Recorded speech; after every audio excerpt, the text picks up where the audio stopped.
Cássio, escorou, entrou! Olha a virada, Gabriel! Incrível! Incrível! Boa, Renato na grande área, botou na frente, bateu pro gol! Gol! Do Romário, guardou, é campeão! É campeão!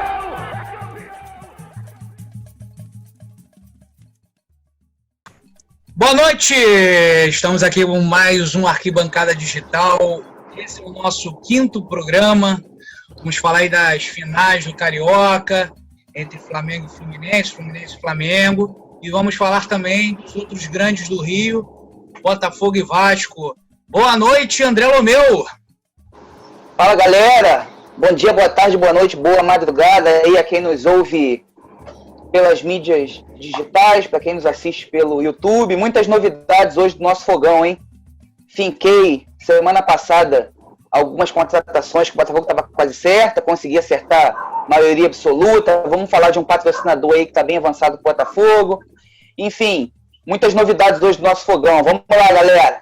É isso aí, Diogo Norato. Boa noite. Bom dia, boa tarde, boa noite para você que nos assiste, boa noite a todos.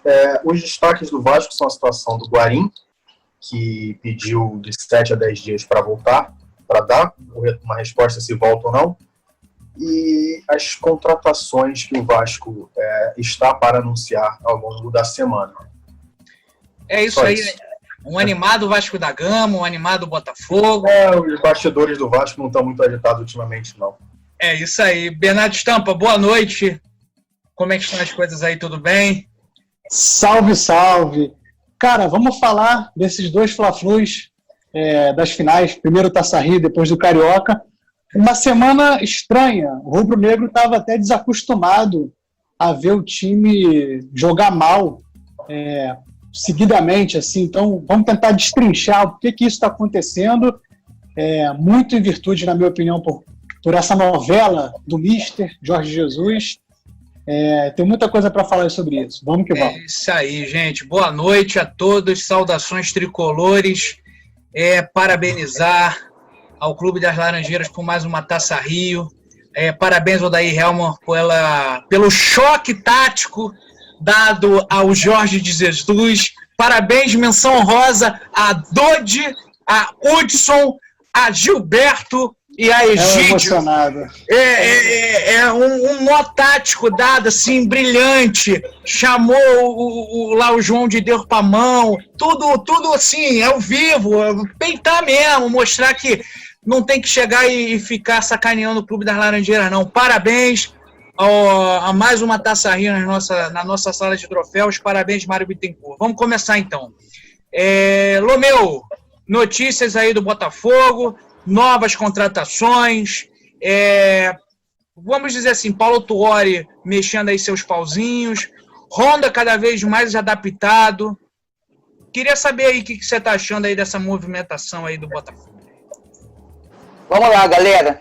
Principalmente aqui para a torcida alvinegra, acho que muitos me criticam, mas sinceramente eu não achei aí muito válido a contratação do Salomão Kalou, né? Mais de 240 gols na carreira, chega aí com a esposa brasileira, parece que a família da esposa é botafoguense.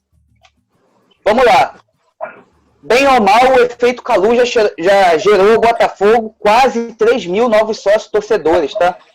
Assim, acho que o Botafogo tem outras prioridades, como, por exemplo, pagar os funcionários lá, a tia Maria que limpa o clube, o seu João Porteiro.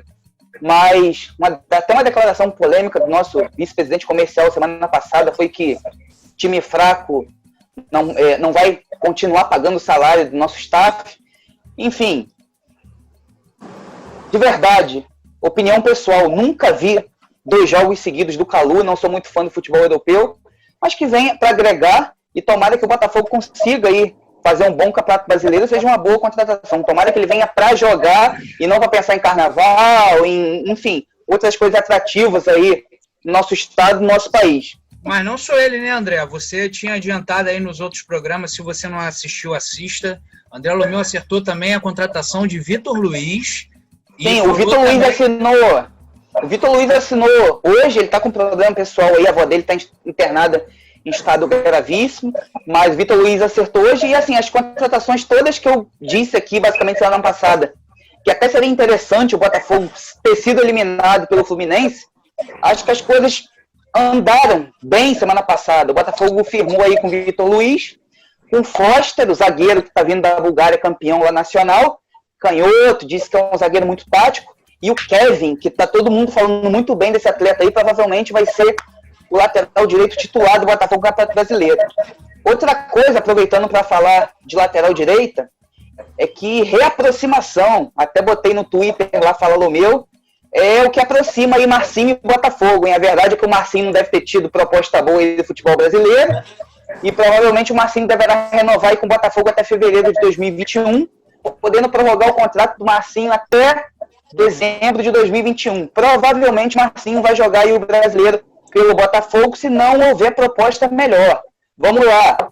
Botafogo negocia com a empresa Eficaz Engenharia, patrocínio para manga da camisa, até o fim do Campeonato Brasileiro, tá?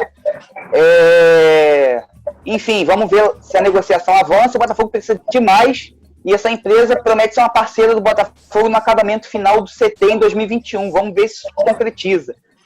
E a última notícia aqui para fechar, que bem legal, cara. O Botafogo está pensando aí em gastar dinheiro com tanto jogador aí, medalhão, que não dá nada, mas aí 29, 30 e poucos anos, ganhando tanto. A torcida do Botafogo nas redes sociais está fazendo um lobby aqui, eu até notei, pelo Alisson, volante de 22 anos de destaque do Volta Redonda.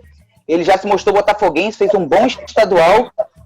Enfim, pode ser uma boa aposta aí para volância, para frente das águas do Alvinegro aí no Brasileirão. Achei interessante. As principais notícias do Botafogo hoje são essas, e acho que a galera, de uma semana para cá, o torcedor do Botafogo tá vendo assim bem diferente o clube para pelo menos o início do Campeonato Brasileiro. Botafogo, pela parte defensiva aí se ajeitando, promete aí não dar sustos no G4 aparentemente. No Z4, desculpa. Z4.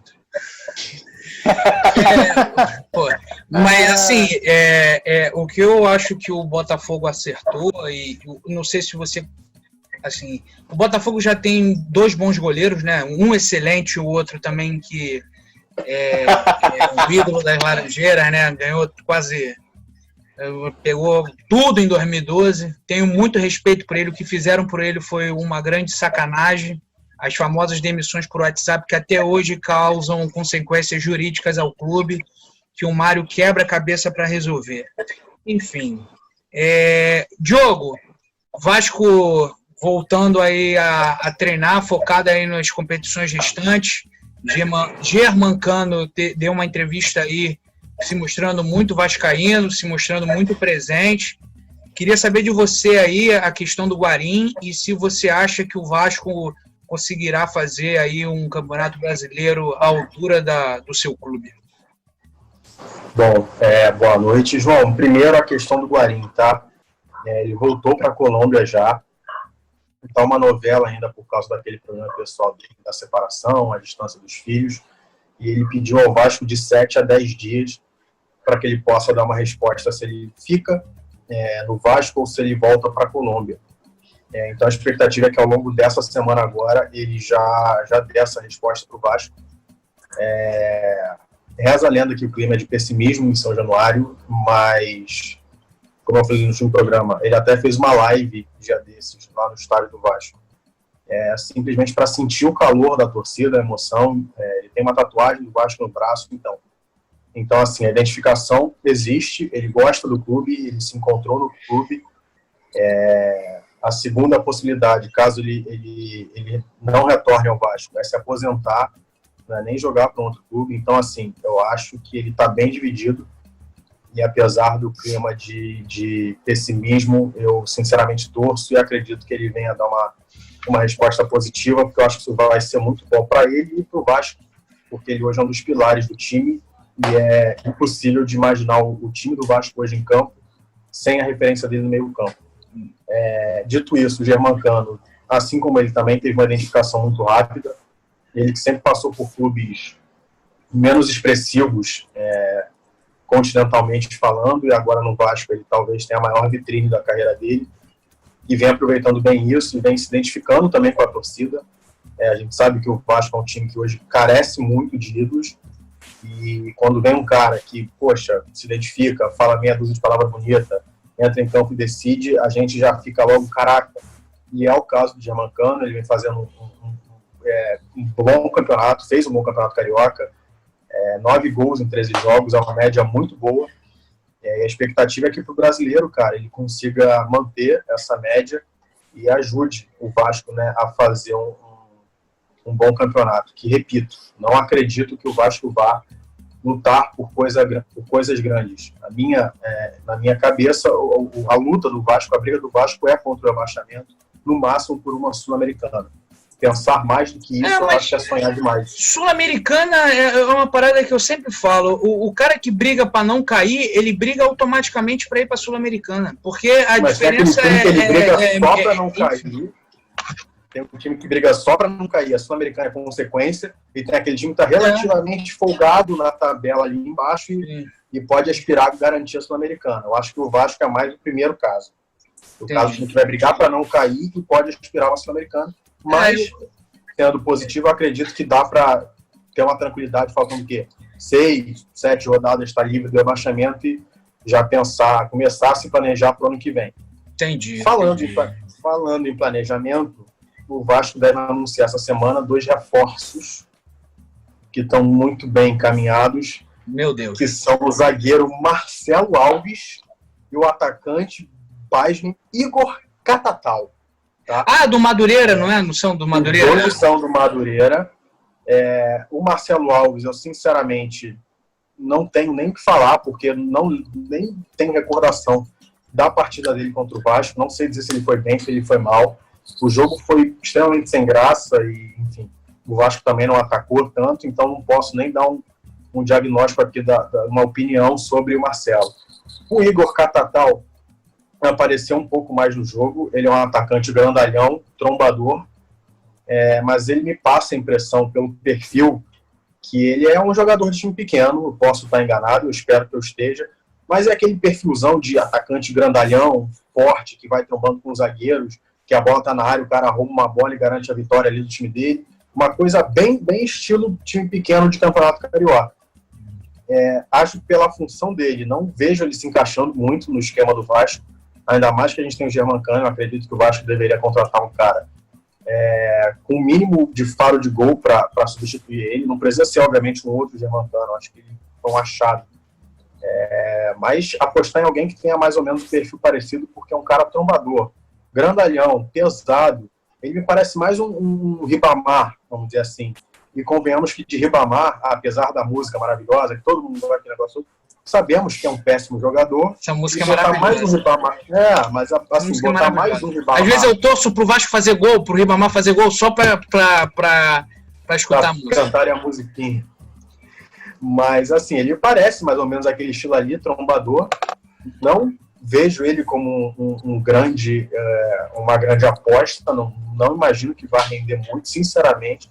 Espero estar enganado. É novo, né? Vai que desabrocha aí no Vasco.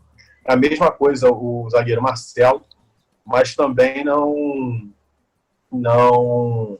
consigo dar uma opinião, mas eu sinceramente apostaria, vamos dizer assim. Dando esse tiro no escuro, eu iria mais no Marcelo do que no Catatal, para apostar quem renderia melhor. Diogo, só uma fala.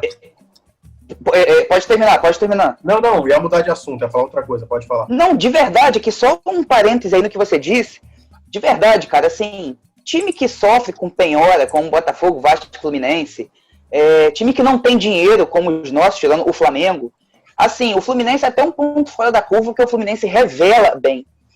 Mas, assim, se pesquisar, se garimpar, se tiver um setor de inteligência, tem muito jogador bom aí nesses estaduais de São Paulo, Santa Catarina. Porra. Cara, e uma coisa que eu percebo, cara, de verdade, tá? Eu acho que, assim, o pouco dinheiro que o Botafogo tem, principalmente em 2020, tá? Não vou falar nem em 2019. O Botafogo contrata bem com pouco.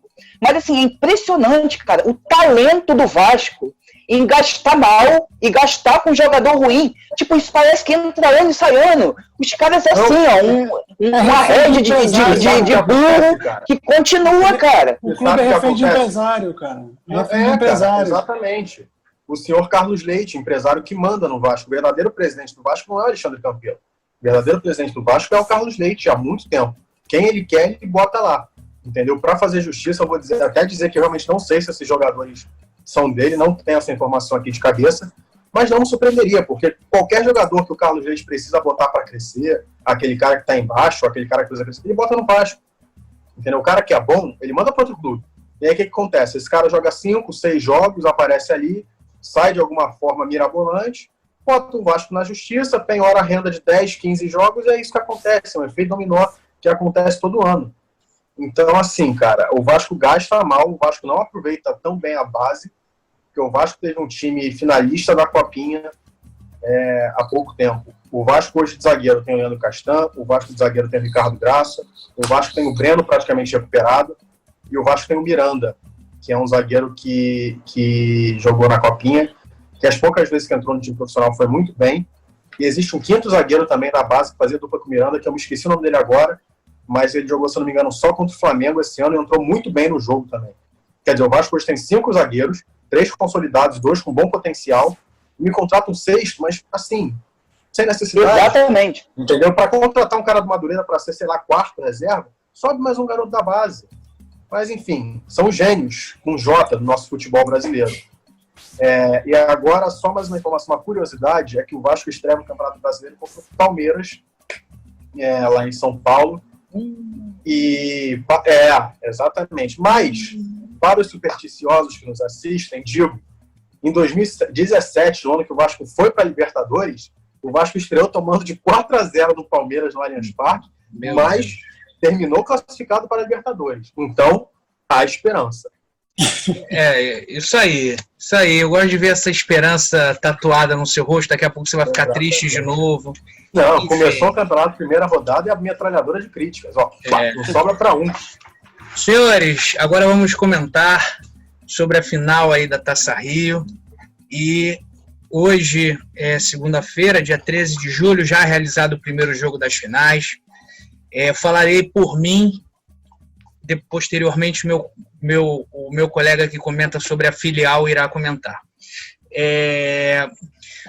Assim, senhores, muito orgulhoso, estou muito feliz sobre o nó tático dado por senhor Odair Hellmann nos 2 jogos. Nó tático porque não acho que o Flamengo jogou mal? O Flamengo jogou mal. Sim, o Flamengo jogou mal, não jogou não... nós sabemos a capacidade do Flamengo, o Flamengo provou ano passado isso. Não temos isso aí, eu não abro nem discussão aqui. Mas queria deixar aqui registrado duas partidas memoráveis do Dodi, que ele era banco, ele nem começou a titular, ele entrou... Empatou e perdeu? Senhor, por favor, segure. Será o seu momento de réplica. A taça está nas Laranjeiras, então assim, Tá bom, e regulamento debaixo do braço a gente conhece bem. João Paulo, deixa eu só fazer uma pergunta, você me responde com sinceridade. Eu ouvi de um amigo meu uma vez que ganhar turno de carioca é como ter um parente que sai da cadeia. A gente comemora, mas com vergonha. Só comemora em casa. Não, mas por que assim, você está tão feliz com a saída do seu pai? Não, olha só, eu tô feliz pelo fato de nós estarmos jogando bem os 2 jogos. Os 2 jogos jogamos bem. Não tem. O Fluminense jogou muito mais do que a gente esperava. O Fluminense jogou, os jogadores individualmente falando, tiveram partidas assim que eu não apostaria, nem o tricolor mais fanático apostaria. Por exemplo, gol do Gilberto, isso não existe. Egídio acertando um cruzamento.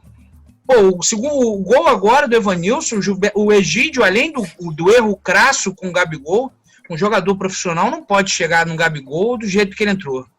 E aí, contra o Volta Redonda faz aquela tesoura.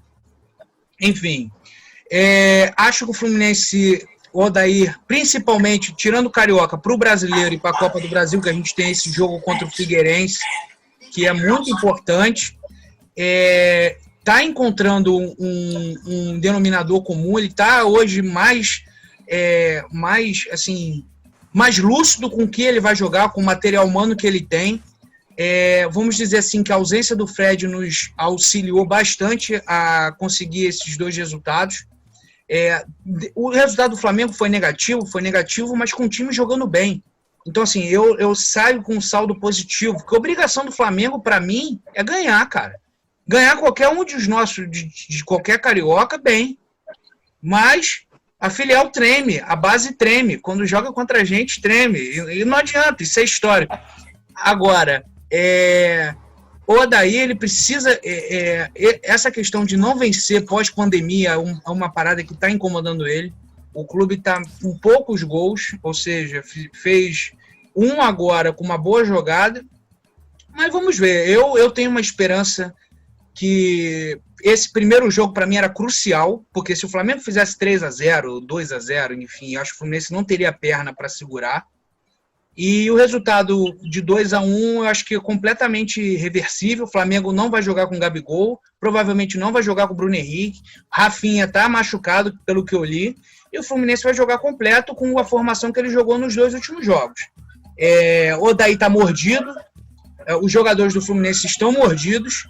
E, cara, a esperança é a última que morre. Eu não sei se o Stampa concorda com isso. Provavelmente o Stampa deve estar bastante revoltado com as atuações do Flamengo. O Flamengo jogou muito mal, principalmente o contra a Taça Rio, para mim, foi o pior jogo dos dois. Assim, eu achei que o time do Flamengo jogou muito pior. E não sei se você concorda comigo, Stampa. Queria a sua avaliação aí dos 2 jogos. Bom, vamos botar um pouco os pés no chão. Sei que você está emocionado, foi realmente um resultado inesperado, um empate, a vitória nos pênaltis. Cara, como eu falei lá no início, uma semana muito estranha. Eu até escutei um comentário do Lúcio de Castro, jornalista, que fez muito sentido para mim. Ele colocou em palavras uma sensação que eu tinha já há algum tempo. O time do Flamengo ficou tão característico, ele joga de uma maneira tão... Você percebe, você sabe como o Flamengo joga, ofensivo, sufocando, dominando. Quando o time entra em campo e não exerce esse futebol, fica claro que tem alguma coisa diferente. E, assim, foi muito claro isso na quarta-feira. Eu acho que o Flamengo entrou um pouco de salto alto, sim, do tipo, vamos acabar o Carioca, somos superiores, ignorando um pouco a questão do clássico. Não acredito que o time tenha entrado para entregar, para ter mais 2 jogos. Isso aí é balela, a bola rola, os caras jogam.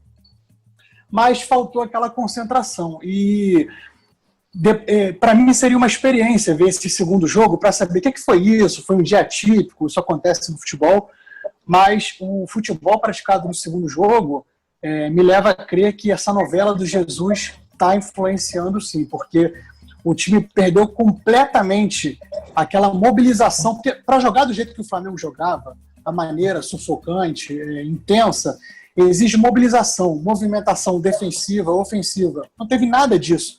Desses 180 minutos, o Flamengo jogou 10 minutos assim, que foi quando fez o gol do Pedro ontem, no domingo. Trocou passes. Quando o Flamengo toca a bola daquela maneira, com os jogadores que tem, com aquela movimentação, dificilmente vai sair na cara do gol. A defesa do Fluminense... Então, assim, não acho que o Fluminense tenha achado um antídoto, um nó tático. Isso aí é delírio. O Fluminense não pegou o Fluminense não pegou o Flamengo naquele estágio que a gente se acostumou a ver. E agora, como já são 2 jogos que o Flamengo não atingiu esse nível de futebol, eu mesmo acho que o campeonato está em aberto. Agora, mesmo com esse futebol, tanto na Taça Rio quanto ontem, o Flamengo empatou um e venceu o outro. Acho que a diferença técnica ainda está sobressaindo.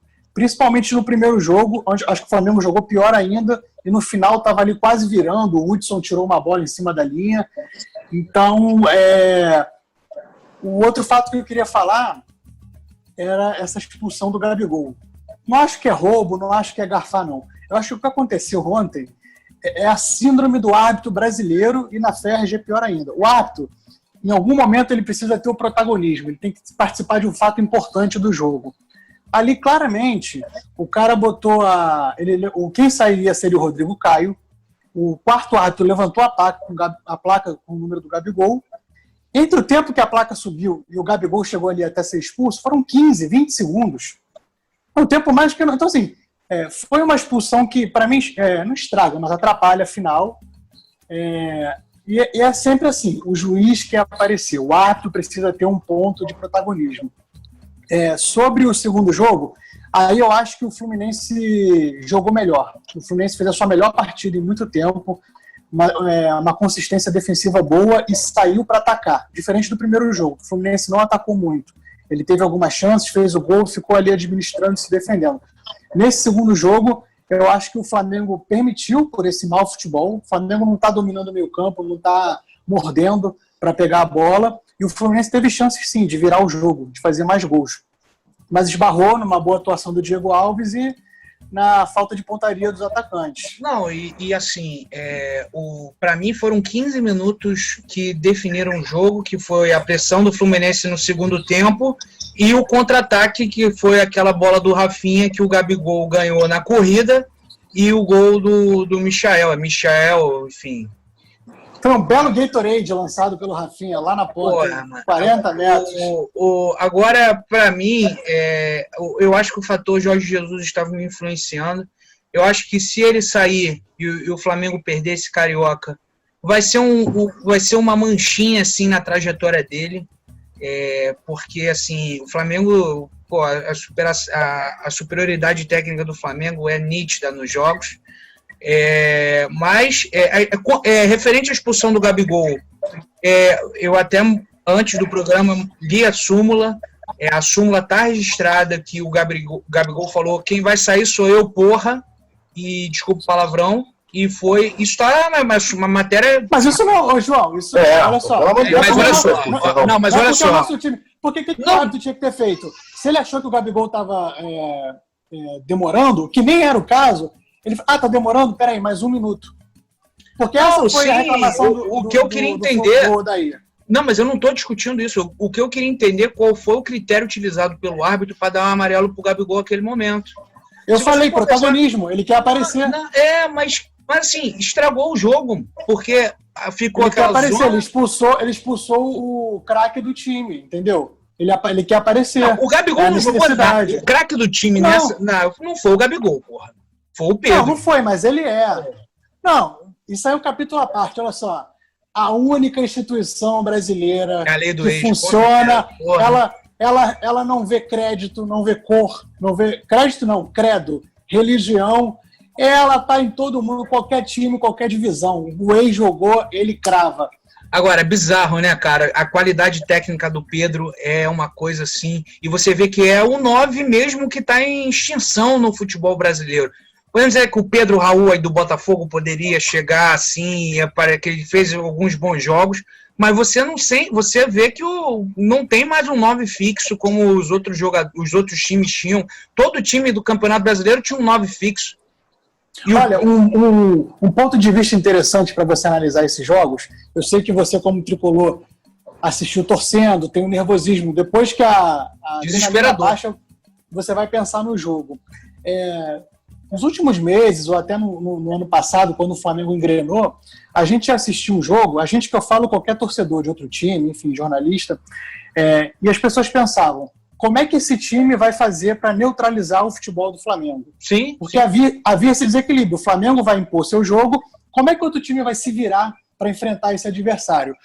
Só que nesses 2 jogos isso não aconteceu, o Flamengo não imprimiu esse ritmo, então, por isso que eu acho que não tem essa questão do tático. O Fluminense se portou muito bem, mas se você lembrar, parecia o Flamengo do Abel, que era um time que já tinha as melhores peças, Gabigol, Bruno Henrique, Arrascaeta, tinha todo mundo. Chegava lá o Fernando Diniz, que tinha mais organização, empatava, vencia. Então o que aconteceu nesse jogo foi um reequilíbrio das forças pela ausência de jogo coletivo do Flamengo. E não só isso, Stampa, eu concordo com você, mas como eu falei no início do programa e reitero, as modificações do Odair Helma, os jogadores entraram também bem. Se você não tivesse um Dodi no esquema tático jogando bem, ou um Hudson jogando bem, não ia também ser uma coisa assim... o Flamengo não jogou bem, mas o Fluminense também demonstrou um pouco de qualidade para segurar o time do Flamengo. Não, o Fluminense foi bem. Dentro do que ele pode fazer, exatamente. Ele foi muito bem. Essa é a discussão. Por isso que agora, pode falar. Tem um ponto que eu quero ressaltar. Isso não é só pelo Flamengo, não. Acho que vale para todo mundo. O futebol sem torcida é um jogo diferente, cara. Cara, porque, assim, eu comentei isso com a minha namorada, é outra coisa, não parece pelada, é um negócio bizarro. O Flamengo, que ainda é um time que os caras estão acostumados a jogar com estádio cheio, amigo, vou te falar, Não estou falando que foi a ausência de torcida que ocasionou, influenciou no futebol, mas o Flamengo jogou 180 minutos muito mal, muito abaixo. Se é um jogo cheio, cara, o time poderia fazer um primeiro tempo, uma meia hora ruim. Quando a torcida começasse a pegar no pé, não tem como. Os caras sentem pressão, se motivam, dão um jeito, a torcida carrega um pouco. O ambiente João Paulo, É aqueles 5 minutos que jogo do Flamengo, quando você vai assistir contra o Flamengo, tem. Que fica aqueles 3/4 do anel lotado, um silêncio absurdo, aquela meia dúzia de maluco lá. Aí quando o Flamengo chuta pra fora, aí explode. Aí tu fala, porra, 3/4 do anel ali, lotado. Porra. Aí vai falar que, porra, torcida movimento. Isso é uma loucura. Primeiro tem que encher assunto pra falar comigo. Porque eu vou torcida modinha que é a torcida do Clube de Regatas Flamengo. Porque olha só, Vasco e Flamengo ano passado, 4x4. Eu assisti esse jogo na televisão. Cara, a porcentagem devia ser de 10, no máximo 20% televisão, torcedor vascaíno. Televisão é diferente. Microfone dos dois lados. Microfone dos dois lados na televisão. Você sabe que não é assim. Microfone tem. Escutava a torcida do Vasco. Cara, impressionante, cara. É impressionante. Escutava a torcida do Vasco cantar. Do Flamengo, mas olha só, tirando a zoeira à parte, isso eu posso falar de carteirinha. Durante muitos anos, a torcida do Flamengo foi, se bobear, a única no futebol carioca que tinha uma divisão de 3, 4, 5 baterias e rolava que uma abafava. Isso era uma merda. Ah, normal. Qualquer. O do Fluminense também. João, não, o Fluminense teve um tempo lá, tem outras torcidas, mas o Fluminense tem uma torcida de puxar canto. O Vasco também, em outros tempos, até teve uma época que tinha a Força Jovem, a GDA, hoje em dia é só a GDA puxa canto. O Botafogo tem uma só. Só que no ano passado, com as punições das velhas organizadas, isso até mudou um pouco, porque a bateria ficou ali com a flamanguaça atrás do gol, e aí passou a ter uma uniformidade no canto. Então, a própria pressão que a torcida exercia no jogo foi diferente. Agora, esse lance aí, cara, torcida é termômetro do jogo. Se o jogo tá morno, tá uma merda, a torcida vai ficar quieta. Olha, eu tenho aqui 40 mil ingressos de Botafogo, de Vasco, de Fluminense, já fui jogo de Corinthians. Não, é a mesma coisa. A cultura brasileira é essa, o termômetro. A torcida é o termômetro do jogo. Em alguns momentos a torcida levanta e puxa o time. Mas não é a regra. É diferente da torcida argentina, que tem aquela coisa de cantar invariavelmente. Pô, não ande com mentira pra cima de mim não, meu irmão. Segue tua vida aí. É isso aí, senhores. Pegamos na ferida do rubro-negro. Exatamente. Pegamos na ferida do rubro-negro. Mas falo com propriedade. Mas vamos a torcida mais silenciosa torcida do Brasil. Infelizmente, teremos que fechar o nosso programa de hoje. Um programa hoje passou rapidinho. Palpites. Palpites, boa. André Lobel, palpites pro jogo. Cara, de verdade, eu quero que o Fluminense ganhe, mas eu acredito aí em... Cara, 2-1 pro Flamengo. Diogo Honorato. Cara, difícil, cara, porque eu não sei se eu levo como base os últimos jogos e tudo mais, mas enfim, independente de vontade ou de crença, eu acho que eu vou botar 3-1 pro Flamengo. Bernardo Stampa. Rapaz, o Diogo tirou meu palpite otimista. Não, eu posso mudar para 2-0. Não, pode ficar. Esse era o meu palpite otimista, mas como você falou, a gente não sabe como é que o time está jogando, o Jesus está estranho. Eu vou colocar um 2-1. 2-1. Cara, pra mim vai ser 1-0 Fluminense, vai pros pênaltis, e aí o Fluminense ganha nos pênaltis. João, Pedro joga, cara. Ou 2-1. Não, assim, eu acho que 2-1 pode ser, ou 1-0, mas eu vou ficar com 2-1. E pênalti. Placar de volta. E aí, pênalti vai dar Fluminense. Muriel vai pegar o do Queixada. E vai ser o Odair Helman no banco lá, botando o dedo na cara do Jorge Jesus. Vai ser. Vem cá, só fazer uma última. Eu não posso deixar de falar. Eu me sinto muito confortável para bater nessa tecla, porque ninguém deu mais porrada no Flamengo nessas últimas semanas. Botafogo aí não paga salário, não tinha álcool gel. Fez camisa, respeitem nossa história. Primeira oportunidade, pegou um jogador aí estrela para pagar um salário alto, e aí vem o Montenegro, que só defeca via oral, só fala bosta, para falar que não pode fazer o bonitinho, indo na contramão. Fluminense é outro. 2 jogos seguidos, podendo botar no Engenhão, botou no Maracanã. Quer falar que tá do Não, lado mas olha só. Isso aí é historinha pra boi dormir. meu Deus. Então, assim, Vamos respeitar a instituição dos contratos jurídicos, né, Bernardo? Respeitar. Essa cidade tem lei. Não caia nessa. Ela tem que ser cumprida. Olha só, não trate mal o Flamengo, porque vocês vão ser despejados do Maracanã. Vocês não pagam o Maracanã. Ai, meu Deus, a filial... Vai jogar na Rua Bariri. Vai ser despejado do estádio do governo. Vai ser despejado. O Inter Fala que isso, vai despejar isso. só, né? Fala isso alto não, que senão o Lomeu já fica nervoso, hein? Cuidado, hein? E o Crivella já canetou lá até 2032, cara. Meu Deus. Em nome de Jesus. Vai, briguem mesmo pelo estádio Muito próprio, vai, ruim. briga aí à vontade. Engenhão é horrível para ver tá jogo. lindo de ver isso. Senhores, muito obrigado. Agradecer a todos aí. Agradecer também a todo mundo que nos acompanha. Por favor, Arquibancada Digital Online, YouTube, podcast no Spotify e Instagram. Gente, por favor, torça com responsabilidade, sempre respeitando ao próximo. Seja sócio. Tchau, boa noite. Valeu!